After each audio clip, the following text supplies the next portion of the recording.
Boa noite a todos. Sejam bem-vindos. Obrigada pela vossa presença. Então, o tema desta noite vai ser a dor emocional e, mais concretamente, sobre como é que nós podemos entender e ouvir melhor o que a dor nos pode dizer. Porque uma das características mais básicas do ser humano, ou de nós enquanto animais humanos, é ter emoções fortes sobre o que é bom para nós, sobre aquilo que é mau para nós, sobre aquilo que é perigoso e sobre aquilo que pode ou deve ser evitado. E estas reações fortes àquilo que é bom para nós, àquilo que é mau para nós, no nosso ambiente ou no ambiente em que nós estamos inseridos, ajudam-nos a sobreviver. E o psicólogo Robert Wright, ele dizia que no início da espécie humana, estas emoções fortes ajudavam-nos a sobreviver, porque ajudavam-nos a preservar o nosso organismo, buscando aquilo que era bom para ele e evitando aquilo que era mau para ele. E talvez não seja assim tão diferente nos dias de hoje, quando ao nosso redor nós experimentamos situações como ansiedades, se vamos ou não perder o nosso emprego, mal-estar por termos que lidar com o nosso chefe, ou raiva quando ouvimos determinadas notícias, ou zanga quando acabou a última garrafa de gás no supermercado, que era aquela mesmo que nós queríamos. E sempre que encontramos alguma coisa que era bom para nós, nós apegamos a isso. Nós apegamos a essa experiência, a esse objeto, a essa pessoa, a essa situação da qual nós gostamos. De tal forma que queremos repetir. No caso de ter sido uma experiência, nós queremos repetir essa experiência de que gostamos, criando, e com a repetição, nós vamos criando um apego. E a própria evolução da nossa espécie foi-nos condicionando para esses apegos, foi-nos condicionando para nós repetirmos essas experiências de que gostamos. E obter aquilo que gostamos, o que é que provoca em nós? Ficamos todos contentes, faz-nos felizes, temporariamente. Mas como essa felicidade se vai gastar, e vai-se gastar bem depressa, nós vamos ficar perturbados, vamos alterados, vamos sofrer até conseguirmos novamente aquilo que gostamos e que queríamos. Tal como as crianças pequenas que se descabelam, porque querem todas brincar ao mesmo tempo com aquele brinquedo que é o preferido de todas, e só pode ser aquele naquele momento, também nós experimentamos exatamente o mesmo tipo de emoções quando, com coisas como um desgosto de amor, ou quando perdemos bens ou familiares que nos são queridos, ou quando vemos a nossa comunidade a ser afetada por uma catástrofe, também temos essas reações fortes. E isto é assim de tal forma que em todas as tradições espiritualistas da nossa civilização, incluindo a doutrina espírita, o apego ao prazer, o apego às coisas boas é, pasme-se, uma das principais causas do nosso sofrimento. E isto parece uma coisa contraditória. Como é que o facto de eu gostar e depois de me apegar, o problema não é o gostar, o problema é eu apegar-me àquilo que é bom para mim, ou que eu considero como bom para mim, é uma causa de sofrimento para mim. Então, nós temos isso mesmo, ou um exemplo disso mesmo, na parábola do filho pródigo. É uma parábola que eu trago bastantes vezes porque gosto imenso desta parábola, é das minhas preferidas. E porque ela é muito rica e permite múltiplas abordagens para nos fazer refletir e crescer. Eu pedia-vos que se centrassem, julgo que terão todos presentes a parábola do filho pródigo, pedia-vos que se centrassem na figura do irmão do filho pródigo, do irmão mais velho, aquele que ficou em casa enquanto o outro foi descobrir o mundo e fazer as suas aventuras. E que se centrem em particular na reação que ele teve quando o irmão regressou. Depois de ter estourado lá a fortuna, o dote que o pai lhe tinha dado, depois de ter sofrido, depois de ter andado a comer menos que os porcos do seu amo, o irmão regressa à casa do pai e eu peço-vos que se recordem de como é que esse irmão se sentiu. Ele sentiu-se ressentido e não quis entrar em casa para a festa que o pai estava a organizar para o filho retornado, não é? E quantas vezes nós não nos sentimos assim? Quantas vezes nós não sentimos que é injusto que aquela pessoa tão rude tenha tantos benefícios? Ou seja, tão bem tratada? Quantas vezes nós pensamos ser injusto ver uma pessoa boa, gente boa a ficar doente, ou gente boa a desencarnar, enquanto que outros ficam cá a ver o sol e nós consideramos que eles são maus, não é? No nosso ponto de vista. Mas mais provocador ainda do que isto é que este filho que ficou ressentido, este filho mais velho, era o menino do papá. Ele era aquele bem comportado, era aquele que seguia as regras todas, que seguia o protocolo todo, que fazia tudo como mandava a lei, que ajudava o pai em casa, cumpria todas as suas tarefas, cumpria todos os seus deveres diligentemente. E quando vê o outro, que andou a espairecer, a voltar e a ser tão festivamente recebido pelo pai, ele sente-se ressentido. E isto é provocador porquê? Porque ele afinal era tão bem comportado, ele fazia bem, mas ele não fazia o bem. E por isso é que ele não queria que o seu outro irmão entrasse e regressasse a casa. Então, nesta parábola, Jesus vai utilizar os hábitos sociais do seu tempo para nos falar da humildade numa lógica diferente que ele veio anunciar. Então, não obstante a realidade que nós vivemos hoje ser diferente daquela que Jesus se referia, nós temos sempre esta tentação de tentar tomar o primeiro lugar, o lugar de destaque, o lugar visível, o de sermos exaltados, o de sermos valorizados, de sermos reconhecidos, e está tudo bem com isso. O que é negativo é nós forçarmos essa visibilidade, que foi aquilo que depois que o filho admitiu, e ainda bem, em termos emocionais, já vamos ver, perante o pai. Porquê? Porque ele afinal fazia bem, tendo em vista os dividendos que iria obter. Não o fazia de forma gratuita. E ele fica ressentido. Toda esta crise emocional para este irmão mais velho surge porque, na verdade, acontece uma mudança no estado de coisas. Ele estava muito bem na sua vidinha e, de repente, aparece o outro que se tinha ido embora. E, portanto, houve uma mudança no estado de coisas, e sempre que há uma mudança, há uma perda. Mesmo que a mudança seja positiva. Por exemplo, se eu mudo de emprego, eu vou deixar algumas coisas que gostava no emprego anterior, colegas, etc. Se eu mudo de cidade, igual, porque vou-me afastar também de pessoas que gosto. Se eu decido viver com alguém, eu vou perder muitas coisas. Eventualmente ganharei outras, e vou ver se o saldo é positivo ou não.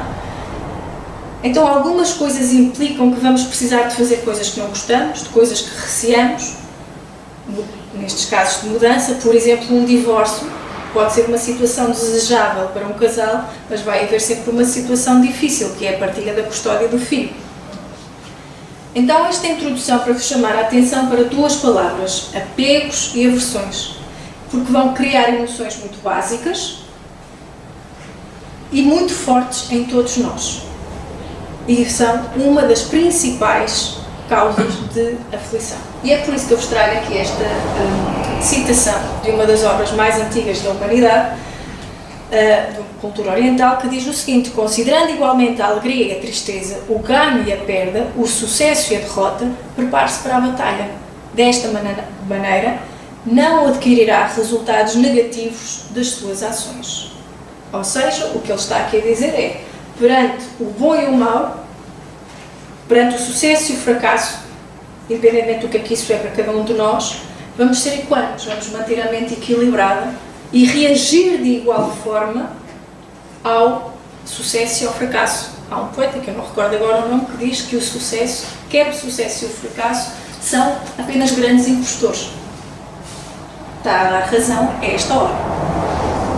Então, esta introdução é para chamar a atenção para estas duas coisas, apegos e aversões, porque com elas nós podemos ir treinando a nossa lucidez, o nosso discernimento, começando a questionar o apego ao nosso modo de vida, e como é que as aversões a alguns efeitos das mudanças vão ter efeito em nós. Como é que, quando alguma coisa muda, porque é que eu reajo tão mal? E daqui surgem, desculpem que eu não devia estar sombreada a amarelo, mas há aqui uma desformatação, que nós vamos encontrar na literatura espírita 5 motivos que originam todas as nossas aflições. E aqui, quando falo em aflições, eu não me estou a referir a aflições mundanas, como o que é que eu levo vestido para o centro, o que é que eu levo vestido para o trabalho, quanto tempo é que demora a palestra, o que é que eu vou fazer para o jantar. Não me estou a referir a esse tipo de aflições, isso não interessa para nada, cada um gasta a energia que quer com esse tipo de coisas. Estou a referir-me a coisas que realmente causam dor emocional, já vamos definir isso. E a primeira causa para essa dor emocional, para esse sofrimento, para esses sofrimentos maiores, é a ignorância ou a ausência de sabedoria. Que diz no Evangelho, conhece a ti mesmo, não é? O que é esta ignorância?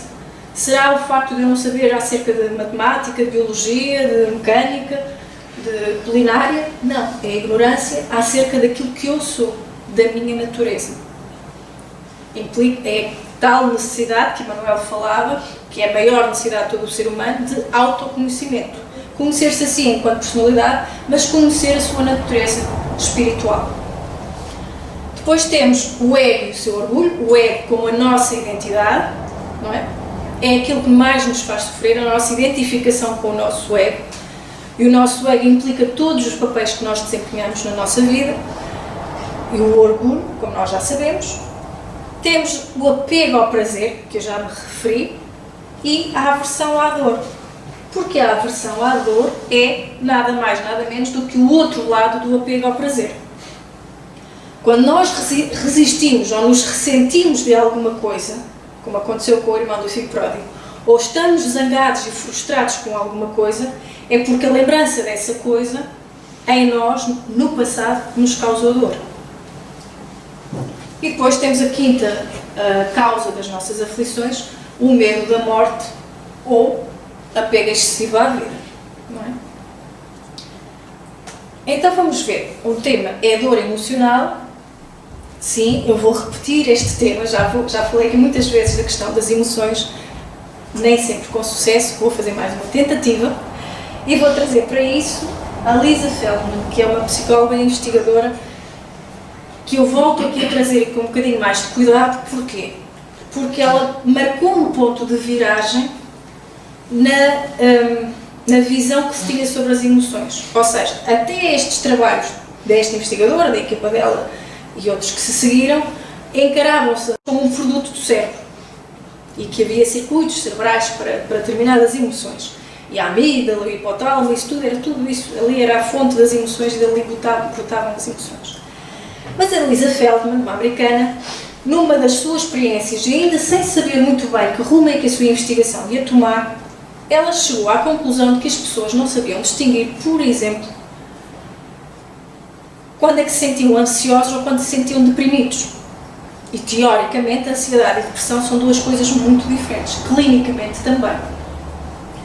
E com o passar dos anos e centenas de entrevistados depois, ela percebeu que as pessoas usavam sempre as mesmas palavras para descrever as emoções quando se sentiam ansiosos ou deprimidos. E essas palavras eram triste, zangado, receoso. Agora, claro que cada uma destas palavras não significa necessariamente para todos. E foi a isto que ela chamou de, vou dizer um palavrão, granularidade emocional. O que é isto? Filipe, traduz. Então, ali o Sr. Carlos, designer de interiores e de equipamento, ele olha para esta máscara azul e eu vejo azul ali, mas um designer vai olhar para ali e vai ver talvez um azul marinho, um índigo, um azul cobalto, um azul petróleo, ou seja, ele dentro de um azul consegue afinar o detalhe com que descreve aquela cor de azul, enquanto para mim aquilo é só azul e ponto final. O mesmo se passa com as emoções. Então, se eu uso sempre as mesmas palavras para me descrever como eu me sinto, quer eu esteja ansioso ou deprimido, significa que a minha granularidade emocional é pequena.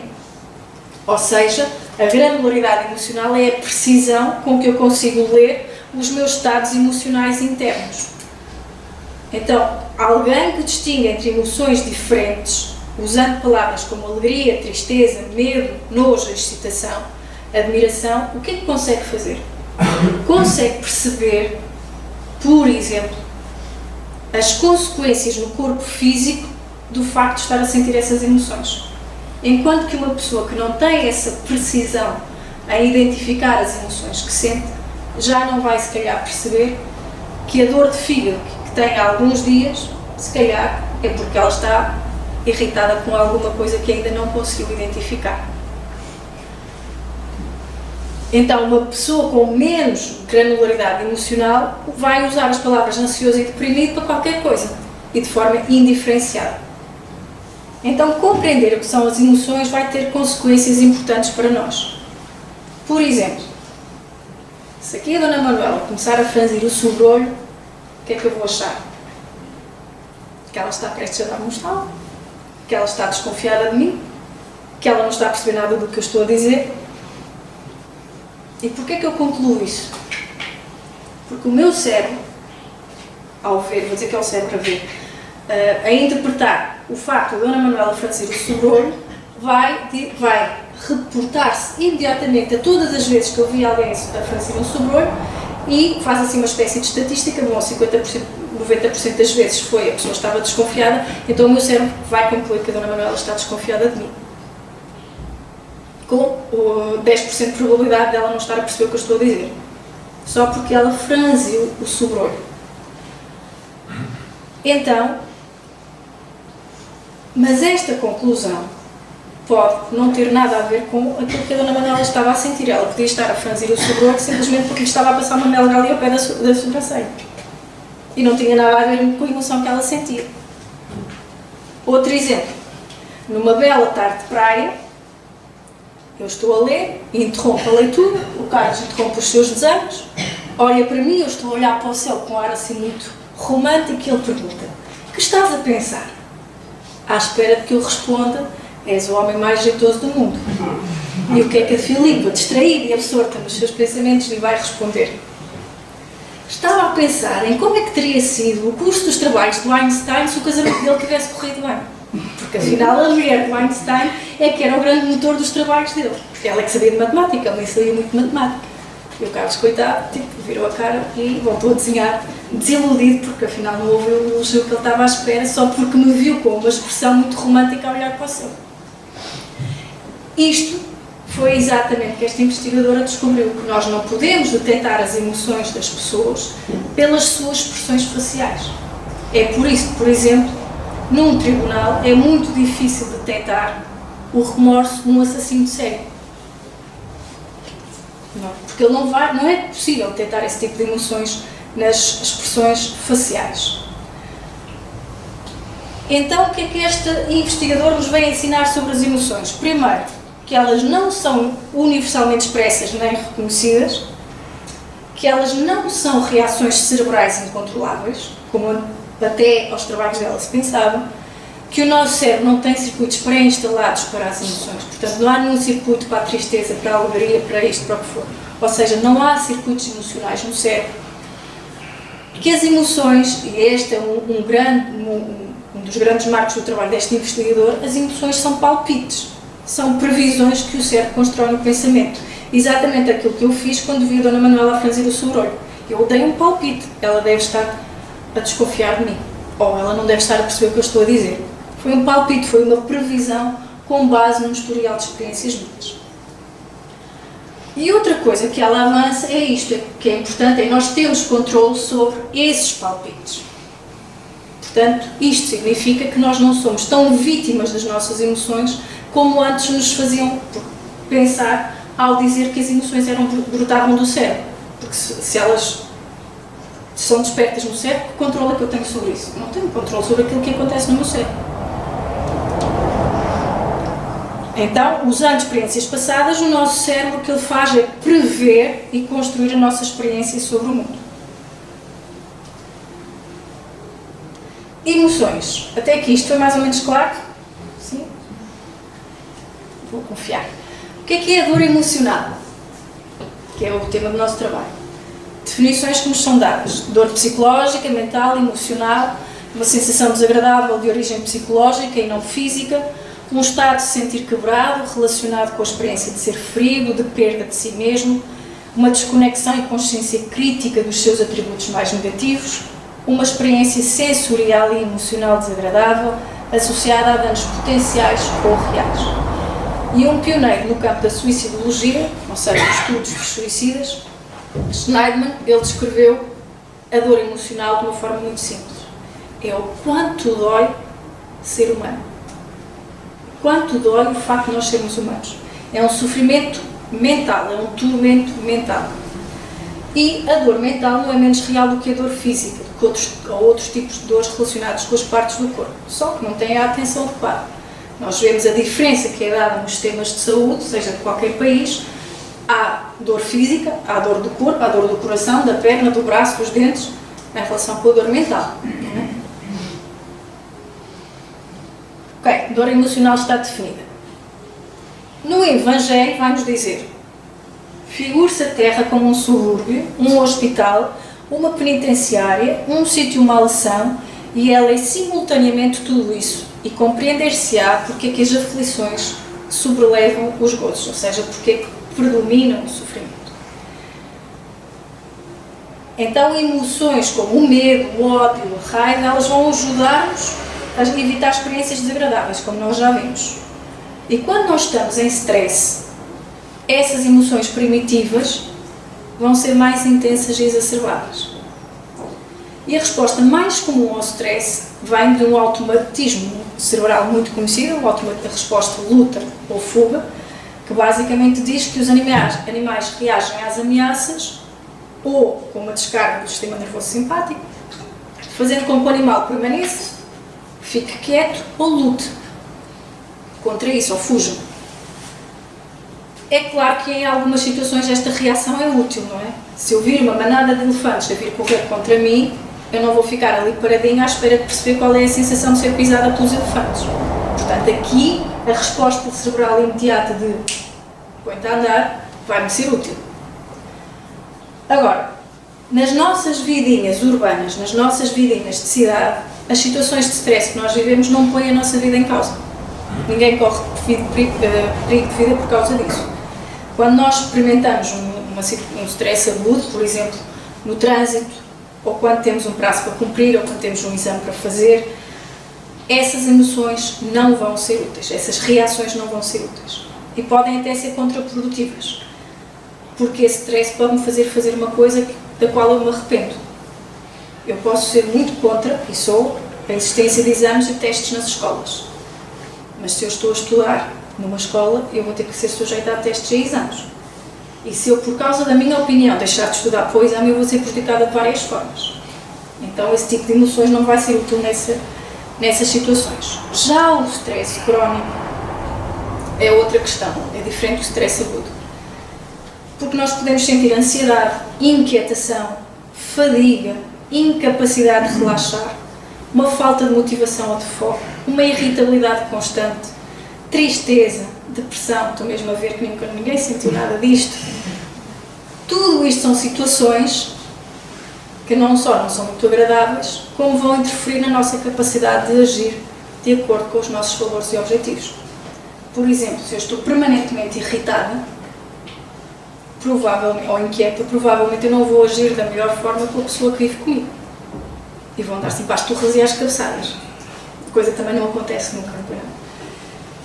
E para as pessoas mais suscetíveis, mais sensíveis, mais vulneráveis, o stress crónico pode levar a problemas emocionais sérios, como a depressão e a ansiedade, que vão durar muito mais do que os incidentes que lhe deram origem. O stress não é o nosso tema de hoje, mas talvez já tenham notado que há uma relação entre o stress e a velocidade da nossa mente. Porque quando nós estamos em stress, como é que está a nossa mente? Num remoinho, não é? Parece o cão andar atrás da cauda, assim, a alta velocidade. Porquê? Porque o stress vai afetar o tipo dos nossos pensamentos e as ações que nós consideramos ou não ter. Todo o pensamento vai ter um combustível, vai ter um propulsor. E esse combustível do pensamento é emocional. E no Evangelho, no capítulo 5 vai-nos dizer: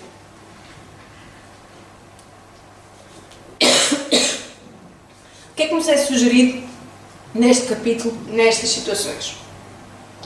Resistir com energia a essas impressões que vos enfraquecem a vontade, são inatas no espírito de todos os homens, as aspirações por uma vida melhor, mas não as busqueis neste mundo.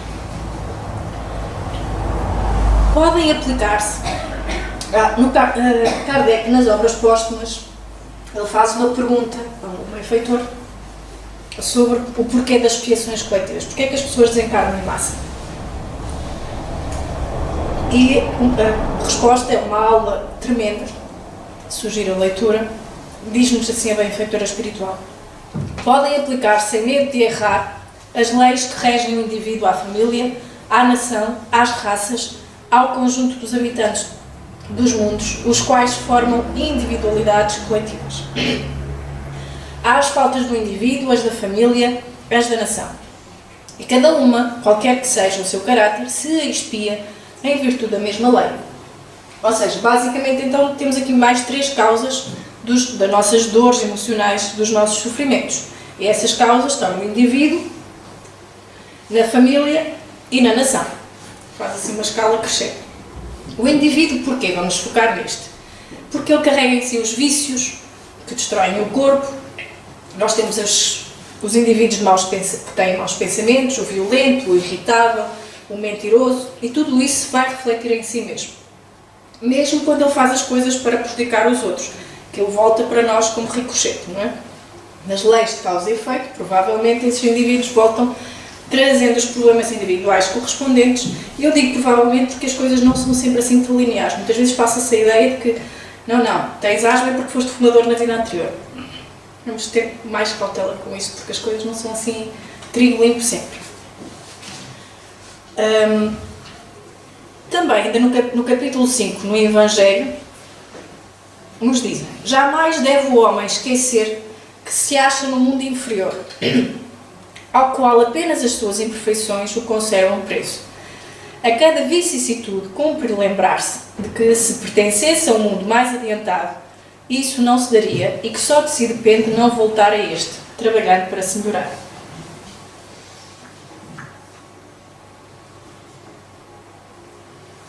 Pode-se afirmar que o sentimento, diz-nos Joana de Ângeles, que o sentimento como um estado afetivo complexo é mais estável enquanto a emoção é uma reação afetiva momentânea. Porque, tal como aquela psicóloga que eu falei no início, Elisa Feldman, as emoções são formas de nós etiquetarmos, classificarmos os nossos pensamentos. E também Carl Jung, o psiquiatra suíço, que eu já vos falei várias vezes, nunca sei se é suíço ou austríaco, confundo sempre internacional da alucinação, dizia que a mente emocional reage de uma forma indiscriminada e emocional e infantil, ligando coisas que apenas têm relações semelhantes. O trabalho da psicóloga Elisa Feldman vem corrigir ligeiramente o que dizia Jung, porque não é propriamente de forma indiscriminada que a nossa mente vai reagir às coisas. Aliás, as pesquisas recentes da neurociência sobre a memória vêm-nos mostrar isso mesmo, que a nossa memória é reconstrutiva. Portanto, não é aleatório. Durante muito tempo, quando eu fazia o Evangelho do Lar, saía-me sempre este texto, que se chama O Poder das Trevas, do livro Jesus no Lar, editado por Ney Lúcio, psicografado por Chico Xavier, e eu ainda me lembro da sensação de incredulidade que eu tinha quando eu li esse texto pela primeira vez. O capítulo fala-nos de 2 temas bastante importantes porque são recorrentes na nossa vida. Não sei se é o vosso caso, que é o desalento e a tentação. Mas normalmente é comum a toda a gente. Não há exceções nestas coisas. E o referido capítulo vai falar das várias tentações que é feito a esse servidor do Cristo, porque a personagem principal é um servidor da seara do bem, e as várias tentações que lhe são feitas. De todo o género. Oferecem dinheiro, oferecem poder, oferecem tudo e mais alguma coisa. E o Senhor resiste a tudo e continua firme e fiel na sua missão e no seu trabalho. Até que, de repente, ele começa a questionar-se ele mesmo. E começa a perguntar-se: mas afinal, como é que tu te atreves a pensar que fazes alguma coisa de jeito? Que as tuas obras que estão destinadas ao pó têm algum valor? Tu não te sentes um simples joguete? Não te envergonhas da animalidade que tens em ti? Era ele a questionar-se a si mesmo, era o que ele ouvia na sua mente. Que pode um grão de areia fazer no meio de um deserto? Nós aqui que ainda nunca ouviu que só uma pessoa não faz a diferença. E de tal forma estes questionamentos se foram insinuando na mente deste trabalhador, o que é que aconteceu? Ele baixou os braços e deixou de trabalhar. Abandonou o trabalho. Até que acabou por morrer de desânimo e desalento, por causa deste questionamento. Sucumbiu perante o desalento, que naquele caso tinha sido incutido por entidades menos amigas. Agora, a questão é, como é que nos vamos lembrar disto, desta lição que nos é trazida neste livro, quando nós nos sentimos como se estivéssemos numa jangada frágil, num mar alto, revolto e desconhecido? Como é que nós nos vamos lembrar disto quando a desesperança já tomou lugar em nós? Como é que nos lembramos disto quando as dificuldades parecem que nunca mais acabam? Como é que nos vamos lembrar disto quando estamos exaustos de remar? Podem ligar, não? Parece que estou com muito calor, para ver muita gente a abanar-se. Como é que nós nos vamos lembrar disto quando parece que só aqueles que têm posturas diferentes daquilo que nós achamos ser correto, parece que só essas pessoas é que ganham tudo bem. E parece que só eles é que está tudo bem. Meio vem-nos dizer, há uma dupla singular que escolhe e nos descansa. Servir sem desanimar, nunca perder a esperança. Se sofres, serve e confia. Não te queixes, nem te irrites. Espera. A bênção de Deus é proteção sem limites. E no Evangelho, novamente, no capítulo 5, nos vem dizer, vejamos que meios, então quando estamos exaustos de remar, vejamos que meios o Pai misericordioso me pôs ao alcance para suavizar o sofrimento do meu irmão. Estamos cansados? Estamos desanimados? Vamos trabalhar. Emmanuel diz-nos, entraste na hora do desalento, como se te avizinhasses de um pesadelo, um indefinível suplício moral se aproxima de ti, pareces um viajante para cuja sede se esgotaram as fontes do caminho, experimentas o coração no peito como um pássaro fatigado ao sacudir as grades da gaiola? Então, se é este o teu caso, segue adiante e se lágrimas te encharcam a ponto de sentires a noite dentro dos olhos, entrega as próprias mãos nas mãos de Jesus e prossegue servindo na certeza de que a vida faz ressurgir o pão da terra lavrada e de que o sol de Deus amanhã nos trará novo dia. Está no livro da Esperança.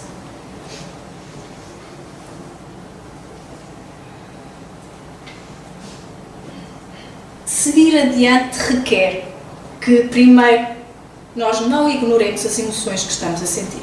Essas emoções dolorosas que estamos a sentir. Eu costumo dizer muitas vezes aos meus alunos que quando estão acometidos por emoções perturbadoras ou emoções dolorosas, que os convidem a entrar para a sala, que os recebam, que as aceitem, que as acolham, tal quando nós recebemos convidados em casa. E fiquem ali um bocadinho de tempo com essas emoções, com esses convidados sentados à mesa.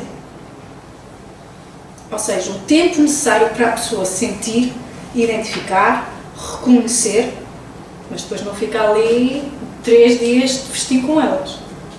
Depois vai abrir a torneira da água e deixar essas emoções escoar como se fosse a água no lavatório. Porque essas emoções, essa dor emocional é como uma campainha que toca para nos mostrar em que pé nós estamos. É um mensageiro, tal como é a dor física. E as nossas emoções têm de ser recebidas e reconhecidas por nós. Nós temos de estudar como se fosse um mapa.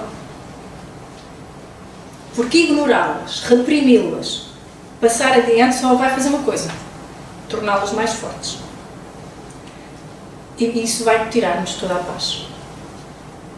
A paz vai ser impossível se nós não lidarmos de frente com essas dores emocionais. E essas dores são oportunidades para aprendermos sobre nós mesmos. Não são problemas que temos de solucionar. E só isso é o início do alívio. Porque muitas vezes essas emoções vêm associadas a uma culpa, a uma vergonha. Se é esse o caso, muito bem, vamos lá tentar perceber porquê. O primeiro passo para isto é: o que é que me impede de lidar com as minhas emoções? Porque aquilo que eu normalmente faço logo é julgá-las. Eu julgo-me logo por aquilo que estou a sentir. Porquê? Eu já sei que sou um animalzinho humano, já sei que estou num planeta de expiações, já sei que sou relativo, já sei que estou num mundo relativo, que a felicidade neste mundo só é relativa. Porquê é que eu quero logo julgar as emoções que sinto? Então o primeiro passo para fazer isto é deixar de lado qualquer julgamento sobre aquilo que estamos a sentir. E neste caso não é suficiente debitar o Evangelho. Mas uma das alternativas que o Evangelho nos diz, não para debitar, mas para aplicar, é a resignação. Que não é de todo, normalmente, aquilo que nós escolhemos fazer. Porque quando até o desalento se apodera de nós, a resignação é uma alternativa viável. Como é que vamos avaliar se a resignação é uma boa atitude numa determinada situação? Resignação significa coragem e força na voragem do desespero. Somente os cristãos autênticos e os homens prosseguidores de elevados ideais se fazem capazes de resignar-se quando o desalento e a alucinação já se apossaram de outros seres, diz-nos Joana de Ângeles. Então, o mero ato de eu testemunhar a emoção vai fazer com que acalme. E há várias formas de nós testemunharmos a nossa emoção. Uma delas, muito simples, e que está sempre disponível para nós, é a respiração. Quando estamos num momento a sentir uma emoção dolorosa, experimentemos trazer a atenção para a nossa respiração. Se a respiração estiver muito ofegante, muito superficial, vamos tentar prolongar a nossa expiração, por exemplo. É a coisa mais mágica que vocês podem fazer para o vosso bem-estar. Prolongar a expiração. Vai ativar o sistema nervoso parasimpático, se quiserem uma razão para o fazer. Ou seja, vai acalmar de imediato. Reparem uma coisa. Já alguém morreu afogado por não saber nadar? Não. Nunca ninguém morreu afogado por não saber nadar. Porquê é que as pessoas morrem afogadas? Porque lutam, porque se cansam, porque querem ir contra a maré e não pensam que a maré, o oceano, é mais forte que eles. E acham que se deixarem ir, vão parar ao Brasil. Tendo entrado no mar aqui em Lessa, não vão. A pessoa não se vai afogar se deixar ir. A pessoa não morre afogada. Falem com qualquer pescador, falem com qualquer professor de surf. Eu aprendi isto com um professor de surf. Não morre afogado por não saber nadar. Morre de cansaço, de exaustão, de fadiga, por tentar nadar quando naquele momento, naquela situação, não vai conseguir nadar. O melhor que ela tem a fazer é deixar-se ir. E não vai parar no Brasil. Vai-se safar. Então, se o desenho não nos ajuda a sair da crise, vocês olharam para mim, claro que não acreditam, portanto vão comprovar que os pescadores, porque aqui em Matosinhos tem muitos pescadores, mas o desenho não nos ajuda a sair da crise. Mas há duas formas, por exemplo, para nós sairmos da nossa crise de desenho. Analisar a causa para essa crise, porque é que eu me estou a sentir assim? E normalmente, como nós vimos logo no início, uma crise provoca-se por uma alteração de um estado normal, a tal mudança, e perceber se essa crise de desânimo que eu estou a sentir já lá estava instalada antes, e se é uma agudização daquilo que já lá está. Isto implica o quê? Uma análise, um autoconhecimento, uma reflexão sobre aquilo que eu estou a sentir. Por exemplo, um exemplo prático. Muita gente pôs a pandemia como causa para as crises de ansiedade que dispararam, não é? Para as depressões. Mas a pandemia não teve nada a ver com isso.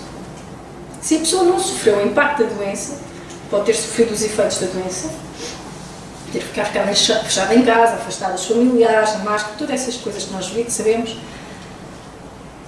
é porque nós olhamos para isso de uma determinada forma que nos criou ansiedade. Não é pela causa em si, foi pela forma como nós olhamos para isso. E porquê? E também porque estamos a alimentar um automatismo cerebral que espera que nós fiquemos apavorados, que espera que nós soframos, que espera que nós fiquemos ansiosos e deprimidos. E nós alimentamos esse automatismo cerebral. Por exemplo, Dona Manuel, diga lá a palavra depressão. Depressão. Diga lá a palavra depressão. Depressão. E agora diga Sara. Sara. Sara. Agora faça lá outra vez, para ver se dá certo ou não. Diga depressão e depois diga Sara. Depressão, Sara. Boa, deu certo. Viram o tom com que a Dona Manuela disse depressão? Não sei se todos ouviram lá atrás. Ela disse depressão. Mais Quando ela disse Sara. Não é? Estou agora a caricaturar um bocadinho, não é? Porque ninguém diz depressão, não é? Ninguém diz isto. O que é que isto prova? Que as palavras têm uma força, têm um poder. Quando nós fazemos isto, nós estamos a alimentar o tal automatismo cerebral que vai gerar uma química correspondente. Quando os nossos amigos desencarnados se comunicam aqui nas reuniões mediúnicas, muitas vezes eu ouço os dialogadores dizerem: diga comigo, Jesus. E há uma história muito bonita do Chico Xavier sobre isso, não é? Repete, Jesus. Porquê que dizer a palavra Jesus muda o estado emocional daquele irmão que se está a comunicar? Porque há uma química correspondente. No caso, há de ser espiritual, não há de ser cerebral, como é no nosso caso aqui quando estamos no corpo físico. A psicologia também faz isto. A psicologia, por exemplo, a corrente psicologia positiva fala nas palavras de poder, não é? No livro da Esperança, Emmanuel diz-nos: críticos do mundo indagarão igualmente que diferença que fazem para nós as teorias de cura espiritual e as diligências pela sublimação íntima, se estamos estropiados da alma, tanto agora quanto ontem. Podemos, no entanto, responder esperançosos e otimistas que há muita diferença, de vez que, no passado, éramos doentes insensatos, agravando inconscientemente os nossos males, enquanto que hoje conhecemos as nossas enfermidades, tratando-as com atenção e empenhando-nos incessantemente em fugir delas. Amélia Rodrigues, na psicografia com o Divaldo Franco, no livro Até ao Fim dos Tempos, ela diz-nos que Jesus veio-nos despertar para o encontro connosco mesmos, a conquista de ilimitadas paisagens do belo, do espírito e da imortalidade. E se nós temos que ouvir a dor emocional e também perceber não só a causa, como eu falei há pouco, aquelas duas formas de lidar com a dor emocional, encontrar as nossas estratégias para lidar com a dor emocional e com a dor, com os momentos de dor. Não é? Uma das minhas estratégias é pôr-me a andar, literalmente, pôr-me a caminhar, na natureza, de preferência. Não é? Se não posso ir para a natureza, começo em Matosinhos, acabo em Angeiras, depois volto para casa. Então só isso vai mudar o nosso estado mental. E vou andando até enquanto converso com a dor emocional e percebo de onde é que ela vem, porque é que ela está ali, o que é que aconteceu ou não aconteceu para ela estar ali. E nós podemos, para mim funciona o caminhar, para outra pessoa pode funcionar outra coisa qualquer. Okay? Como é que nós podemos falar para a dor emocional? Também Amélia Rodrigues nos diz: sempre haverá dores e mazelas nas multidões, enquanto perdurem as paixões desencadeadoras. Apenas a transformação íntima do ser constituir-lhe-á recurso impeditivo para a instalação das matrizes do sofrimento no corpo sutil do espírito. O que é o corpo sutil do espírito? Da nossa mente. Esse esforço desafiador lentamente nasce e desenvolve-se à medida que a própria dor lapida o egoísmo e dilacera as paixões dissolventes em dominação arbitrária. Então, eu reconheço as emoções que sinto, eu permito-me a mim senti-las, eu investigo-as, vou perceber porque é que elas estão lá e o que é que as causa, e depois vou nutri-las da forma adequada. Há dor, há emoção má? Não, eu vou nutri-las com o quê?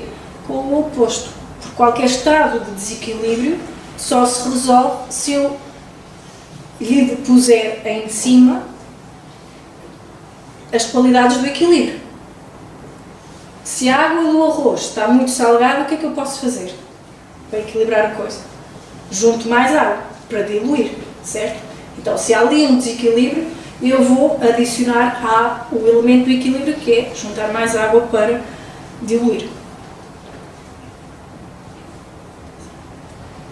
O sentimento de dever cumprido é outra forma de nós falarmos para a dor emocional. Dar-vos-á repouso ao espírito e resignação. O coração bate melhor, a alma serena, se o corpo forra-se aos desfalecimentos. Por isso que o corpo tanto menos forte se sente, quanto mais profundamente golpeado é o espírito. Então, quando o corpo está cansado e o espírito é golpeado pelas dificuldades e angústias, quando se opta pela resignação, e deve-se optar pela resignação, é uma das nossas estratégias, não é, do Evangelho, é preciso ainda a motivação. O que é a motivação?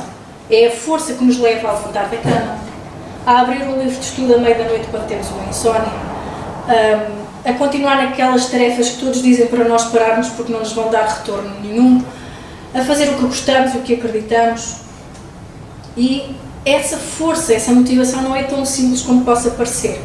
Para a psicologia, nós temos dois tipos de motivação, a intrínseca e a extrínseca. O que é isto?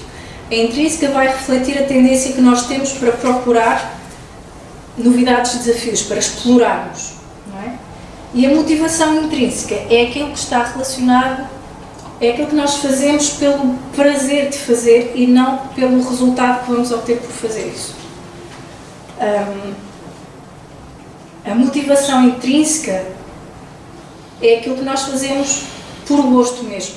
É aquilo que não faço isso para ter um resultado. Eu faço por mim, porque gosto, porque acho bem, porque está de acordo com os meus valores. E é-nos dito, a ciência diz-nos, o bem-estar é maior quando as pessoas selecionam objetivos baseados na motivação identificada e integrada e intrínseca.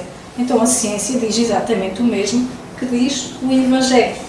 E a Joana de Ângeles vai reforçar isso no livro Conflitos Existenciais.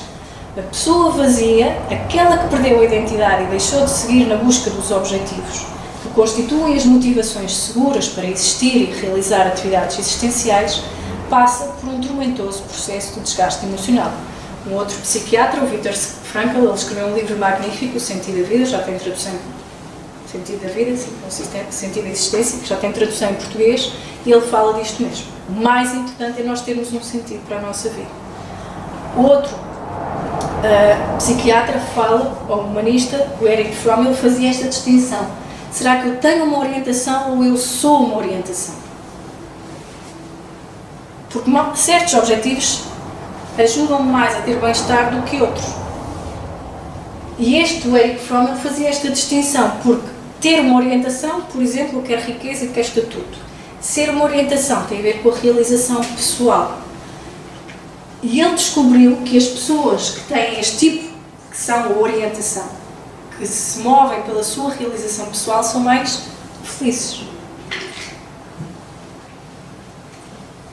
E os objetivos extrínsecos, por exemplo, um exemplo muito prático, quando nós trabalhamos só pelo dinheiro, pelo salário ao fim do mês, nós somos muito mais infelizes do que se estivermos a fazer uma coisa que gostamos.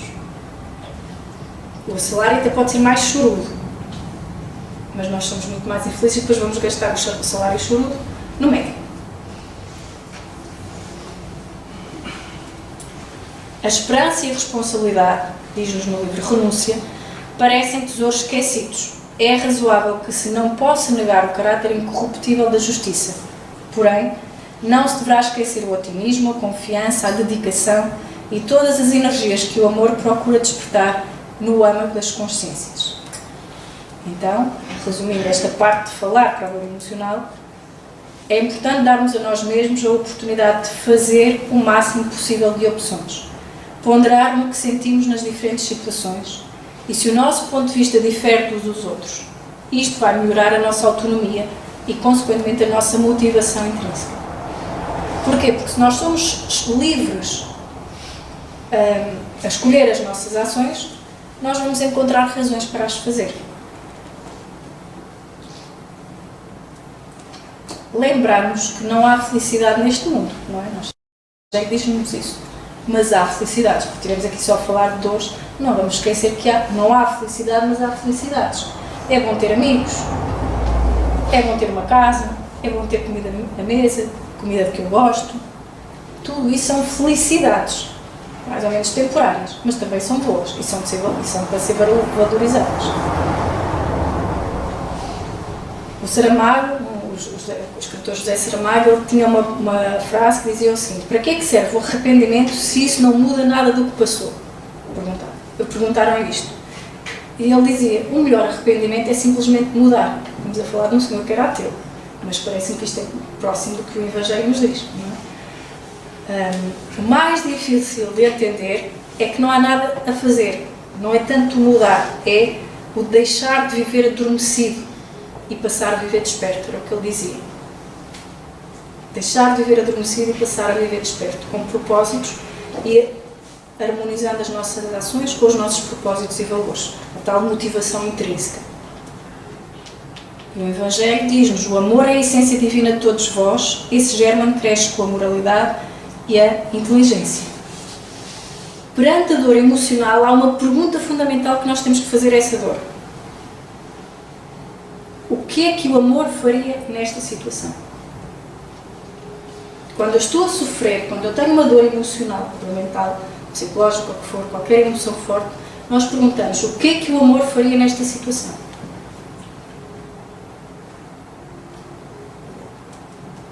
Bem-aventurados misericordiosos que lutam e sofrem, que se agitam e trabalham na materialização do bem comum, porque todos aqueles que fazem da piedade o serviço constante do amor encontram realmente as portas abertas para o reino de Deus. Este era o trabalho que tínhamos para hoje. Questões ou comentários sobre o tema? Muito obrigada por terem ouvido.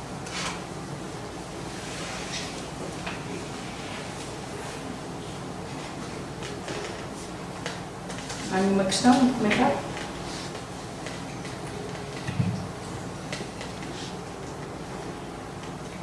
Esta foi a bibliografia que nós usamos.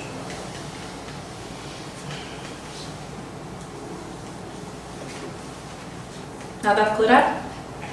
Não, muito obrigada. Nada a agradecer. Foi bastante. Foi explícito? Foi. Não falei chinês hoje? Não. Eu esforcei. Não sabem o drama que isto foi. Quando fica mal, às vezes um parênteses para explicar O que é que a palavra é? que Já estou traumatizada. Mas obrigada. Então eu vou convidar-vos, vocês já sabem da minha aversão, não é? Uma das minhas aversões, fazer preces em público. Por isso eu escolhi um dos meus poemas preferidos de sempre. Infelizmente não consegui encontrar nenhuma declamação em português, quer dizer, encontrei um em brasileiro, mas estragava tanto o poema que eu preferi não trazer. Por isso eu traduzi, foi aquilo que eu estive a escrever aqui antes cheguei. Portanto, perdoem-me qualquer imprecisão, pois quem conhecer o original é do mesmo poeta que se leu a Pagela, um poeta libanês, Khalil Gibran. E este poema que eu gosto muito e que acho que tem tudo a ver com o que falámos hoje, chama-se Uma Lágrima e um Sorriso. Não sei se eu consigo perceber a minha letra. Então convidava-vos a fazer uma respiração mais profunda, a se quiserem fechar os olhos, para ouvir, meditar sobre estas palavras, sobre este poema, serenando assim as mentes.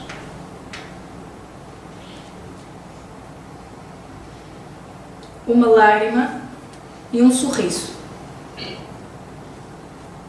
Não trocaria as dores do meu coração pelas alegrias das multidões.